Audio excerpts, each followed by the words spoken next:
Caribbean leaders meeting here in Brooklyn for the New York Conference on the Caribbean are optimistic that the forum will facilitate stronger ties between the Caribbean and the United States. At the opening of the conference, Antigua's Prime Minister Baldwin Spencer, speaking on behalf of regional leaders, said the ties between Caricom and the U.S. can only be strengthened with a large presence of Caricom nationals in the New York area. It is my understanding, sir, that you have long been a worthy friend of the Caribbean. Today, we, the heads of government of the Caribbean community, acknowledge your support and look forward to you continuing your work with and for the Caribbean diaspora.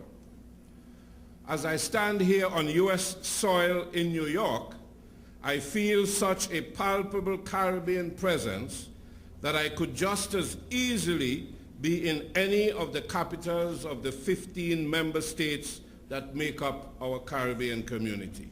Spencer said he is confident that this year's meeting will bear similar successes to last year's meeting, which was held in Washington. Our interaction with the diaspora on the 20th of June is one of the most anticipated events on our agenda.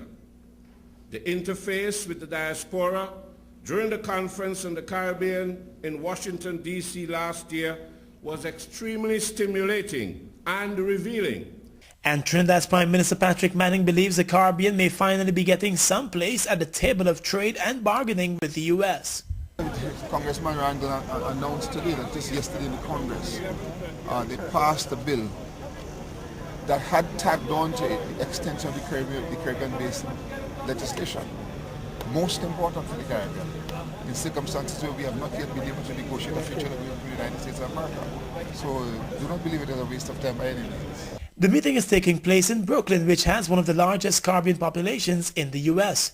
Brooklyn Borough President Marty Markowitz, just after the opening, made it clear that both the Caribbean and the U.S. need to get down to some serious work. To bring home the fact that anything that the greater ties, particularly economic ties between America and the Caribbean, is good for both countries. It's good for their countries and good for our country. If it's good for the Caribbean, it's good for America.